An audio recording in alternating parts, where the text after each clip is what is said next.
The bank manager laughed at my worn jacket. Then he opened my account. He called his director, by Eric Story. The manager was still smiling when he walked toward me across the marble floor. That particular kind of smile, polished, practiced, the kind a man wears when he's already made up his mind about something and is just waiting for the conversation to confirm it. I'd seen it before. Worn jacket, work boots with dried mud on the left heel, a Monday morning in October when everyone else in that branch was in pressed collars and laptop bags. I was an interruption to him, something that had wandered in from a different story. He stopped a few feet short of where I was standing and asked if I needed help finding something. The way you ask a person that when you're hoping the answer is the exit. I told him I'd like to open a private account and speak with someone about wealth management services. He smiled again. Same smile, slightly adjusted. He said of course, and that he could point me toward the personal banking window, and that for wealth management services there was typically a minimum threshold I should be aware of. He said the last part gently, the way you tell someone something you assume they don't know and are trying not to embarrass them with. I said I was aware of the threshold. He looked at my jacket one more time, not quickly, the kind of look that takes inventory.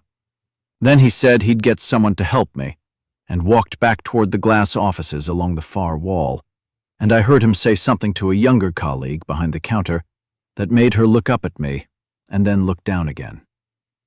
I stood and waited. The branch was quiet for a Monday. 4 tellers, 2 open. A security guard near the door who had not looked up from his phone since I walked in. The kind of branch that processed car loans and mortgage pre-approvals and helped retired couples set up joint accounts. Clean floors, artificial light, the faint sound of a printer running somewhere in the back. My name is Robert Lane. I'm 57 years old. I had driven 40 minutes that morning from the house I've lived in for 19 years to this particular branch, because it was the closest location of this particular bank to a piece of commercial property I was in the process of acquiring. I had a meeting with my attorney at noon. I had a second meeting at 2 with the seller's representative. I had been awake since 5, the way I am most mornings, not because I set an alarm, but because I've spent enough years starting work before sunrise that my body stopped waiting to be told. I did not tell the manager any of that. He hadn't asked. And in my experience, men who smile that way while they're deciding where to seat you don't recalibrate from conversation. They recalibrate from information they weren't expecting. A young woman came out and introduced herself as Chelsea.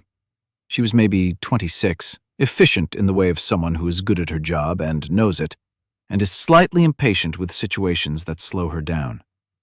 She had a small notebook and a pen, and she asked what I was looking for today. I told her I wanted to move a portion of liquid assets into a private managed account, that I had questions about the bank's commercial lending division, and that I'd like to speak with whoever managed large private accounts at this branch. She wrote something down. She asked if I had an existing relationship with the bank. I said I didn't, not with this branch. She asked approximately what range of assets I was considering moving. I told her. She stopped writing. She looked up from her notebook. She looked at me the way the manager had, but differently. Not assessing, recalculating. There is a difference between those two things, and it is visible if you know what you're looking for. She said she would be right back. I watched her cross the floor to the glass offices. She knocked once and went in without waiting for an answer. I could see the manager through the glass. I watched his face while she talked. I watched the shift, the same shift I had seen before in other rooms. The moment when information arrives that doesn't match the story a person has already written. His chin came up. He looked through the glass at me. He looked back at her. He said something. She nodded. He picked up his phone and set it back down and picked it up again. He came out of the office himself this time. No smile. Not unfriendly. Just different. Reconfigured. He crossed the floor and extended his hand and said his name was Douglas, and that he wanted to personally apologize for the wait, and would I please follow him. I shook his hand. I followed him. The office he took me to was not the one he'd come out of. It was larger, corner, the kind of room a branch keeps for conversations that require a different register. He offered coffee. He offered water. He sat across from me with his hands folded on the desk in the careful way of someone who is deciding how to begin. I let him decide. He said he understood I was interested in private wealth management services. I said I was. He said he wanted to make sure I was connected with the right team and that he was going to reach out to the regional director directly. He said it was important to him that this was handled correctly from the start. I said that was fine. He picked up the phone on his desk and dialed. He spoke quietly with his back half turned, the way people do when they want to appear composed, while also communicating urgency. I heard him say the figure Chelsea had written in her notebook. I heard the person on the other end of the line say something.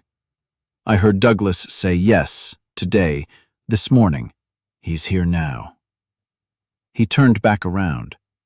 He said the regional director, a woman named Patricia Hale, would be here within the hour if I was willing to wait. He said it as though he was offering something and was uncertain whether it was enough. I told him I had some calls to make and that I could wait. He thanked me. He actually thanked me for waiting in a building I had chosen to walk into. I want to tell you something about that jacket. I bought it at a workwear supply store 11 years ago for $34. I have worn it most of my adult life in the same way and for the same reason. I have driven the same truck for 9 years and eaten the same breakfast most mornings. Because the things that work reliably and cost you nothing in attention are the things that leave you time and energy for what actually matters.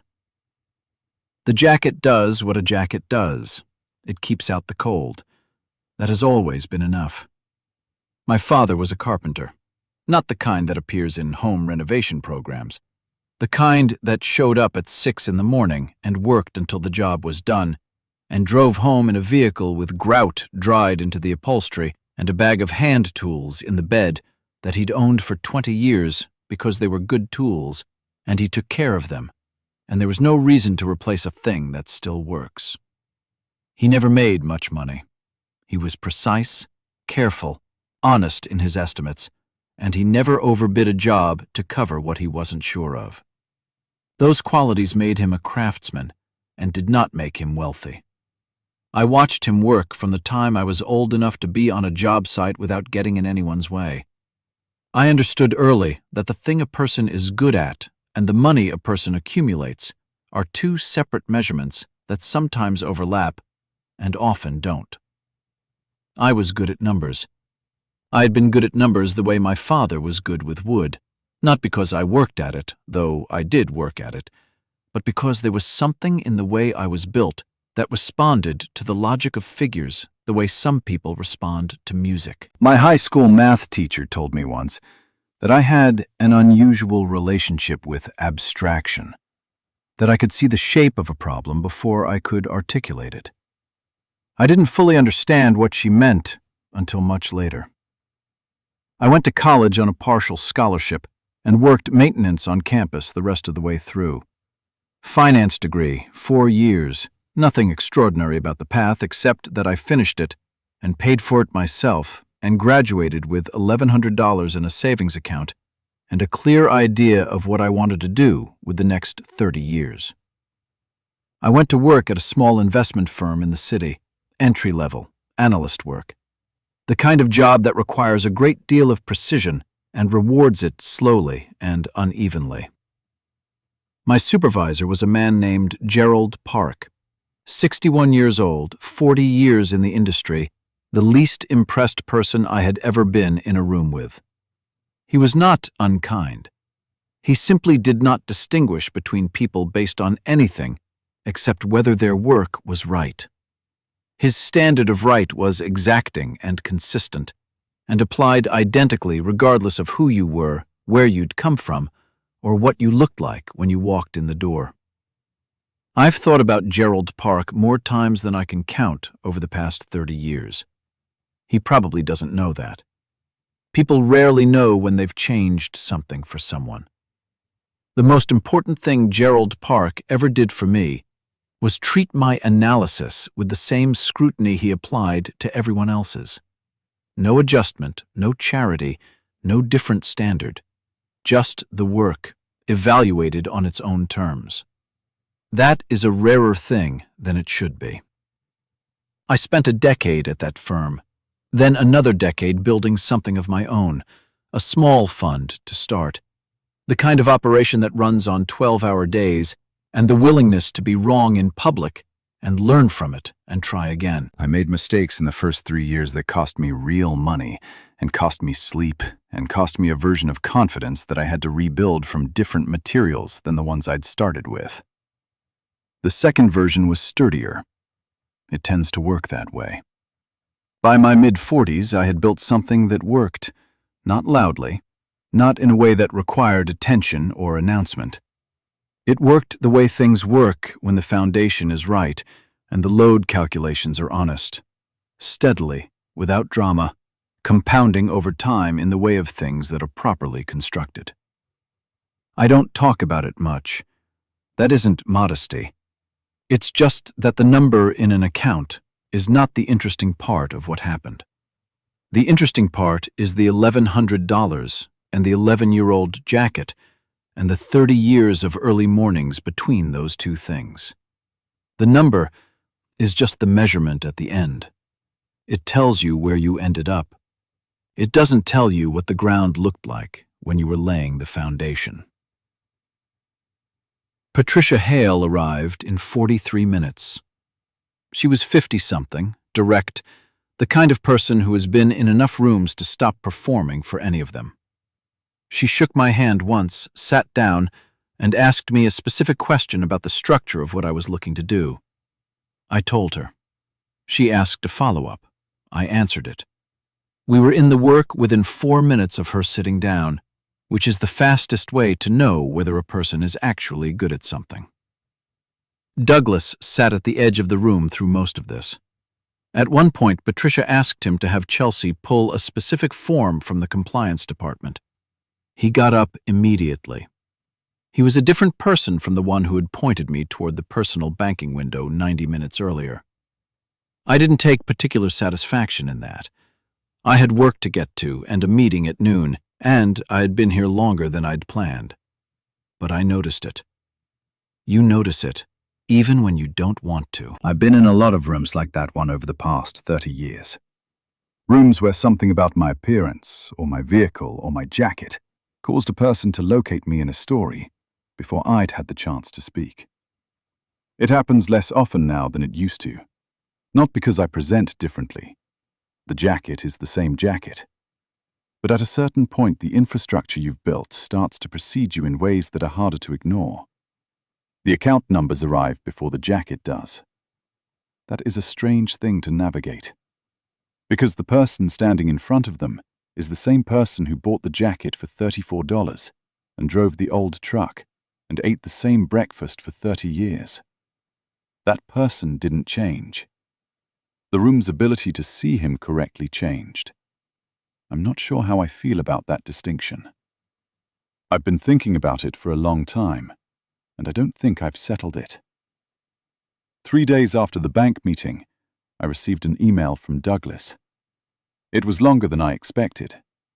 He apologized, not in the brief way of someone trying to close an incident, but in the longer, more specific way of someone who has actually sat with something and found it uncomfortable to hold. He said he'd been thinking about the way he'd directed me to the personal banking window. He said he'd been in his role for 7 years, and he'd been proud of his customer instincts. He said the morning had shown him that his instincts were doing something he hadn't examined closely enough. He said that bothered him. He said he was going to do something about it. I wrote back. I told him I appreciated the message.